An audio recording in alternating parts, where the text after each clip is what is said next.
రానున్న జీవీఎంసీ ఎన్నికల్లో వైఎస్ఆర్సీపీ తరపున పార్టీ అధినేత వైఎస్ జగన్మోహన్ రెడ్డి ఆదేశిస్తే మేయర్ అభ్యర్థిగా పోటీ చేసేందుకు తాను సిద్ధంగా ఉన్నానని విశాఖ దక్షిణ నియోజకవర్గ సమన్వయకర్త మాజీ ఎమ్మెల్యే వాసుపల్లి గణేష్ కుమార్ పేర్కొన్నారు. వాసుపల్లి గణేష్ కుమార్ చేసిన వ్యాఖ్యలతో ఆయన అభిమానులు అనుచరుల్లో ఉత్సాహం నెలకొంది. పలువురు మా మేయర్ గణేష్ కుమార్ అంటూ నినాదాలు చేస్తూ తమ అభిమానాన్ని వ్యక్తం చేసినట్లు సమాచారం. అయితే జీవీఎంసీ మేయర్ అభ్యర్థిత్వానికి సంబంధించి వైఎస్ఆర్సీపీ అధిష్టానం నుంచి ఎటువంటి అధికారిక ప్రకటన వెలువడలేదు. తుది నిర్ణయం పార్టీ నాయకత్వానిదేనని రాజకీయ వర్గాలు పేర్కొంటున్నాయి. జిఎంఆర్ వాడేమో 303 రూపాయలు పాసెంజర్ కి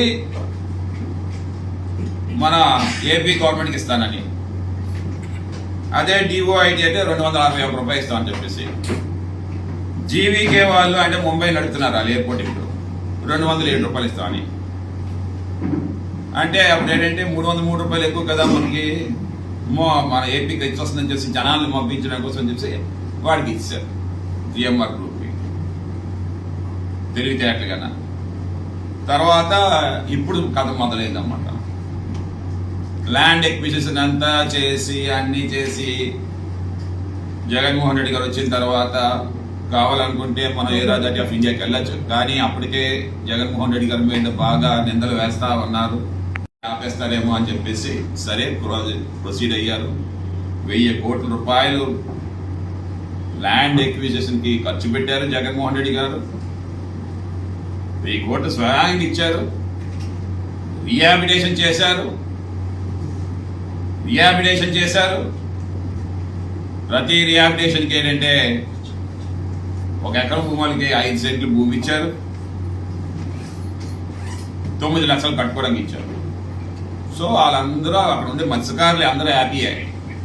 సో జగన్మోహన్ రెడ్డి గారు ఇన్వాల్వ్ అయ్యారు కాబట్టి చెప్పేసి, తర్వాత సబ్సిక్వెంట్గా ఎల్ఎన్టీ వాళ్ళకి కూడా జగన్మోహన్ రెడ్డి గారు ఎయిర్పోర్టు అన్నీ కూడా అన్నీ ఇచ్చి అంతా కూడా కన్స్ట్రక్షన్ అంతా కూడా 75% అయిపోతుంది. వచ్చిన తర్వాత అదృష్టం ఏంటంటే ఈ చంద్రబాబు నాయుడుకి ఎప్పుడూ అదృష్టమే. అంటే అదృష్టం ఏంటంటే ప్రజలకు అదృష్టం ఉండదు, వీటికి అదృష్టం ఉండదు. ప్రజలకు అదృష్టం, వీటికి అదృష్టం ఉండదు అనమాట. లైట్లు అన్నీ బిగించారు అప్పుడు వచ్చిన 2 సంవత్సరాలు, మెరుపులు అద్దాలు గెద్దాలు అన్నీ. ఎయిర్పోర్ట్ ఏమో వదిలేదు. ఓకే అండి, సరిపోయింది, ఎయిర్పోర్ట్ వచ్చేసింది. ఈ లోపు ఏం చేశాడంటే 2000 దీంట్లోనే ఈ లోపు క్లాజెస్ అన్ని మార్చారు. ఈ ఎయిర్పోర్ట్ క్లోజ్ చేసేవారంట, ఆ ఎయిర్పోర్ట్ రన్ అవ్వాలంట, క్లోజ్ చేశారు. సంతకాలు పెట్టారు ఎక్కడ పడితే అక్కడ. తర్వాత వాడికి 10 సంవత్సరాల తర్వాతే కడతాడంటే ఈ 303 రూపాయలు అన్నాడు కదా, 303 రూపాయలు ప్రతి పాసెంజర్కి ఇస్తామని చెప్పేసి 10 సంవత్సరాల తర్వాత, అంటే 10 సంవత్సరాల వరకు రూపాయి ఎవడు దానికి ఒప్పుకున్నారు. తర్వాత ఇప్పుడు భరత్ వినోద్ బాగా ఉంది. పాసెంజర్కి డిపార్చర్ పాసెంజర్ దగ్గర నుండి 850 రూపాయలు ఛార్జ్ చేస్తున్నారు డిపార్చర్ పాసెంజర్. అదే ఢిల్లీ అయితే 125 రూపాయలు. ఢిల్లీ కంటే పెద్దదండి భోగాపురం ఎయిర్పోర్ట్. 850 రూపాయలు ఛార్జ్ చేయడం ఏంటి, అక్కడ 125 రూపాయలు ఛార్జ్ చేయడం ఏంటి ఢిల్లీ. ముంబై అంతా 175 రూపాయలు. ఏంటి ఇక్కడ విశాఖపట్నంలో దోచుకుంటారా వీళ్ళందరూ? జస్ట్ భరత్ వినున్నావా నువ్వు? వినవు బాగానా? సో దీనివల్ల 60 లక్షల పాసెంజర్స్, డిపార్చర్స్, అరైవల్స్కి కొంచెం 350 రూపాయలు ఎంత పెట్టారు. ఇదంతా యావరేజ్ కలుపుకుంటే ఎంత వస్తుంది? సుమారు పాసెంజర్స్ దగ్గర నుండే వీరికి 5,000 కోట్లు 10 ఇయర్స్కి వస్తుంది, 10 సంవత్సరాలకి. పాసెంజర్స్ దగ్గర నుంచి 5,000 లెక్కలేసాను అన్ని నేను. 5,000 కోట్లు కావాలండి, లెక్కలన్నీ సబ్మిట్ చేస్తాను. 5,000 కోట్ల రూపాయలు పాసెంజర్స్ దగ్గర నుండే 10 సంవత్సరాలు వచ్చేస్తుంది. జిఎంఆర్ ఎంత ఖర్చు పెట్టాడు, అప్పు తెచ్చుకున్నాడు? 4,750 రూపాయలు మాత్రమే బ్యాంక్ తెచ్చి కట్టాడు. అంటే ఆ ఒకదానికి సెల్ అయిపోయింది 10 సంవత్సరాలని. అయిపోయింది. తర్వాత ల్యాండింగ్ అండ్ పార్కింగ్ ఛార్జెస్, అంటే ఎయిర్ క్రాఫ్ట్ ల్యాండ్ అయింది అనుకోండి, దానికి మెట్రిక్ టన్స్ బట్టి క్యాలిక్యులేట్ చేస్తారనమాట ఈ జిఎంఆర్ వాడు. ఒక మెట్రిక్ టన్కి ఎంత డబ్బని. అలాగా ఒక బోయింగ్ 747 400 ప్యాసింజర్స్ కానీ దిగిందంటే సుమారు 7 లక్షల రూపాయలు జిఎంఆర్ కడతారనమాట. అంటే ఈ రకంగా చూసుకుంటే రోజుకి 100 ఎయిర్ క్రాఫ్ట్లు ల్యాండింగ్ అండ్ టేకింగ్ ఆఫ్ అవుతా ఉంటే సంవత్సరానికి రోజుకి 5 కోట్లు వస్తుంది. అంటే మరి దీన్ని బట్టి క్యాలిక్యులేట్ చేసుకో, 10 సంవత్సరాలకి 18,250 కోట్లు సంపాదన. 10 సంవత్సరాలకి 18,250 కోట్లు అంటే ఇది పూర్తిగా ఆదాయమే జిఎంఆర్కి.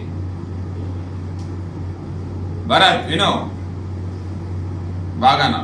తర్వాత కార్గో ఉంది, కార్గో హ్యాండ్లింగ్, అది దేవుడికి లేదు, అది ఇష్టమే. కార్గో హ్యాండ్లింగ్కి అంతేనే జిఎంఆర్ ఛార్జ్ చేసుకోవచ్చు. దాని వరకు నేను ఇంకా చెప్పలేను, మీరే అర్థం చేసుకోండి. పార్కింగ్ ఫీజు దీని మీద ఎంత 60 లక్షల మంది పాసెంజర్స్ సంవత్సరానికి వెళ్తా ఉన్నారంటే కనీసం ఎలాగలేదన్నా సరే నా పోటోడైనా ట్యాక్సీ పోటోడైనా ఎవరైనా సరే 10 లక్షల బండిలైనా అంతే కదా, 10 లక్షల కార్లు అయినా సరే సంవత్సరానికి తిరిగితే కదా. అంటే ఒక బండి దగ్గర 600 రూపాయలు ఛార్జ్ చేస్తున్నాం అంటే ఎంత అయిందండి? అది అక్కడే 10 సంవత్సరాలకి 600 కోట్లు అయిపోయింది.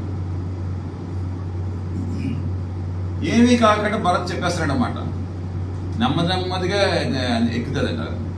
ఏంటి ఎక్కుతుంది? ముంబైకి ఇది ఢిల్లీకి, ముంబై ఢిల్లీ అంటే ఏంటంటే అక్కడ వ్యాస్ట్ కొన్ని కోట్ల మంది పాసెంజర్స్ వెళ్తూ ఉంటారు కాబట్టి అక్కడేమో ట్రాఫిక్ ఇబ్బంది ఉంటాయి కాబట్టి అవన్నీ పెట్టుకున్నారు అనమాట. 8 మినిట్స్ ఉండాలి, 6 మినిట్సే ఉండాలి ఫస్ట్. ఇలా అంటాడు, 6 మినిట్స్ కంటే ఏముంది, నీకు డ్రైవర్ ఉంటాడు భరత్, నీకు డ్రైవర్ ఉంటాడు, ఆడు వచ్చి డోర్ తీస్తాడు, వెళ్ళిపోతావు, బండి వెళ్ళిపోద్ది. మిగతా అలా కాదు కదా, లగేజ్ తెచ్చుకోవాలే, లగేజ్ తీసుకుని వెళ్ళాలి. ఏం భరత్ ఇదేం మాటలు అసలు అర్థం కాదు. అదేమైనా ఎంపీ, అదేమైనా MP? You are speaking like an illiterate. Visakhapatnam ప్రజలేదు నీకు అభిమానం లేదా?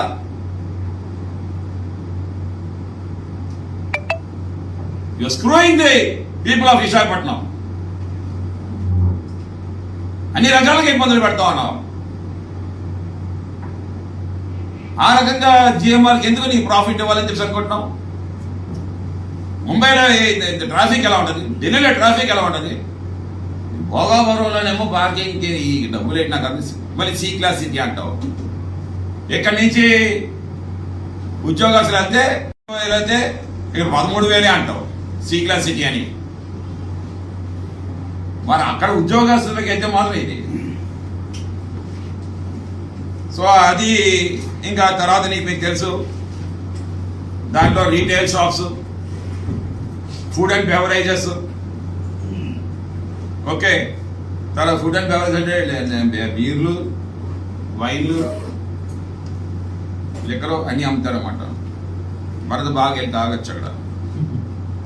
తర్వాత commercial spaces, hospitality and industries అక్కడ డెవలప్మెంట్, బిజినెస్ డెవలప్మెంట్, ఇవన్నింటికి ఇంకా లెక్కలేదు. ఇక జిఎంఆర్కి తెలిసిందే కదా ఏ రకంగా బిజినెస్ చేస్తా ఉన్నాడు.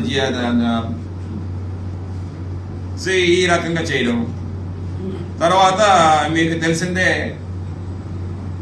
ఎయిర్పోర్ట్ అథారిటీ వాళ్ళకి ఇచ్చినప్పుడు కానీ ఎవరికైనా సరే ఈ జిఎంఆర్ఏ ఏమన్నాడంటే ఎవరైతే అక్కడ ల్యాండ్ ఇచ్చారో వాళ్ళకి స్కిల్ డెవలప్మెంట్ చేసి వాళ్ళకి ఎంప్లాయ్మెంట్ ఇవ్వాలి. ఎందుకంటే because they are the losers.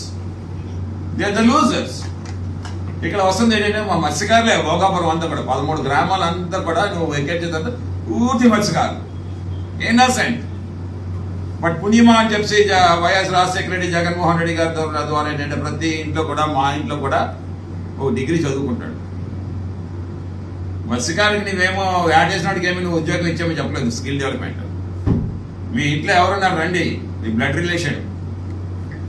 నువ్వు కట్టింది 5 సంవత్సరాలు అంతా కట్టే కదా, ఈ 5 సంవత్సరాలు స్కిల్ డెవలప్మెంట్ చేసి ఎంప్లాయ్మెంట్ ఇవ్వచ్చు కదా. Not even single person has got the employment. ఒక సింగిల్ పర్సన్ కూడా ఎంప్లాయ్మెంట్ ఇవ్వలేదు.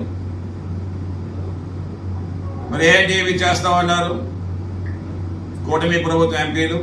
బాగా నువ్వు కూడానా ఆర్ఎస్ఎస్ కొని నేను క్వశ్చన్ చేస్తున్నామన్నాను. ఆర్ఎస్ఎస్ అంటే మత్స్యకారులు అభిమానిస్తారు. మరి ఇదేనా మీరు చేసేది? మత్స్యకారులందరినీ కూడా చదువుకున్న పిల్లలకి ఎంప్లాయ్మెంట్ చేయాలని చెప్పేసి క్వశ్చన్ చేసావా? Madhav, what you doing? Are you stupid? President నువ్వు ఆంధ్ర రాష్ట్రానికి కన్సెంట్ లేదా నీకు? మత్స్యకారులు అంటే అంత ఇదేనా? మాకేమో వెళ్తే బాత్రూముల్లో క్లీనింగ్ చేస్తారా అని పోస్టులు ఇస్తామని అంటున్నారు. అంటే are we deprived people? Are we the children of lesser god? It is not an untouchability. It is not called untouchability.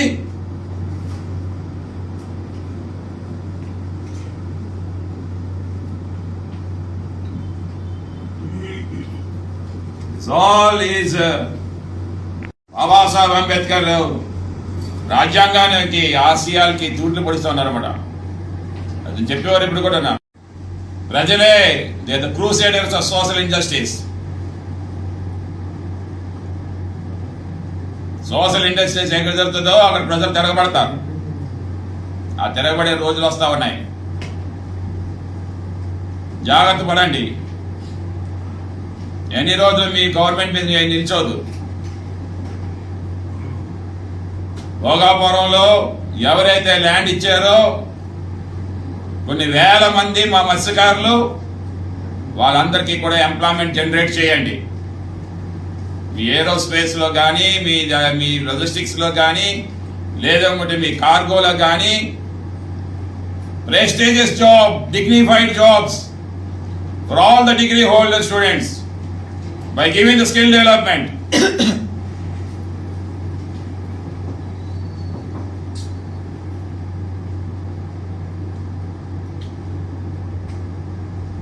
ఇది ఒకసారి మీరు అర్థం చేసుకోవాలన్నమాట. సో మీరు ఎంతవరకు కూడా వన్ సైడ్ అయి చూస్తామన్నారు. డెఫినెట్లీ మా గవర్నమెంట్ వచ్చిన తర్వాత జస్టిస్ చేస్తాం. ఇక్కడే సుమారు 500 మంది ఎంతమంది అన్న వాళ్ళ ఉద్యోగాలు తీసేస్తే మా జగన్మోహన్ రెడ్డి గారి దగ్గరికి వస్తే మా సార్ చెప్పారు, ఈ ప్రభుత్వం ఈ చంద్రబాబు నాయుడు మందం అయిపోయాడమ్మా, ఎన్ని చెప్పినా వింటలేదు. మా గవర్నమెంట్ వచ్చిన తర్వాత మీరు లిస్ట్ తయారు చేసుకోండి, ఆధార్ కార్డులు అన్ని కలెక్ట్ చేసి ఉంచుకోండి, లిస్ట్ చేసుకోండి. ఒక్కొక్క ఎంప్లాయీకి కూడా ఎవరైతే ఇక్కడ లాస్ అయిపోయారో ఎంప్లాయ్మెంట్, మా గవర్నమెంట్ వచ్చిన తర్వాత 10 లక్షలు ఇస్తామని చెప్పేసి చెప్పినటువంటి ధీరోదత్తుడు మా జగన్మోహన్ రెడ్డి గారు. అది ప్రజలంటే ప్రేమ అన్నమాట. ఈరోజు చేస్తా ఉన్నాం.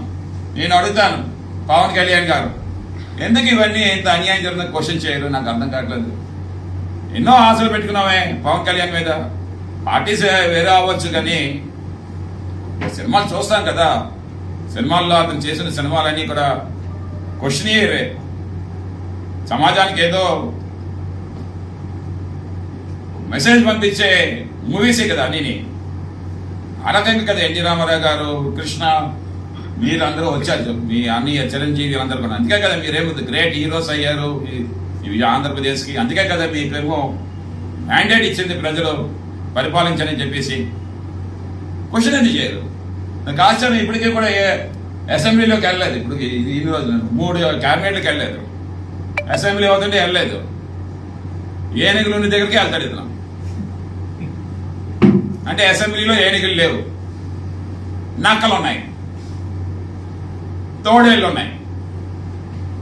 అందుకే పవన్ కళ్యాణ్ అంటారు. అతనికి కూడా అర్థమైపోయింది అక్కడ నక్కలు తోడేళ్ళు ఉన్నాయని చెప్పి. నిజమే, చంద్రబాబు నాయుడు తోడేళ్ళు, లోకేష్ తోడేళ్ళు, వీళ్ళందరూ తోడేళ్ళు. మీకు మెజారిటీ వచ్చిందంటే అసెంబ్లీని ఏమో డెమోక్రసీని ఏమో స్టిఫుల్ చేసి గొంతు నొక్కేద్దాం చెప్పి అనుకోవడం కాదు. అలాగే మీరు ఏ బిల్ పాస్ చేయాలనుకుంటే ఆ బిల్ ఏమో రబ్బర్ స్టాంప్, ఇదేమి అసెంబ్లీ ఏమో ఒక బ్లాక్ బోర్డ్ ఏం కాదు. మీకు కావాలనుకున్న బిల్ ఏమో బుల్డోజ్ చేసి మీ మెజార్టీతో ఏమో ఒక రబ్బర్ స్టాంప్ లాగా తయారు చేసుకోకండి అసెంబ్లీని. Questioning the government is the democracy అన్నమాట. ఆ డెమోక్రసీని ఉంచుకోండి.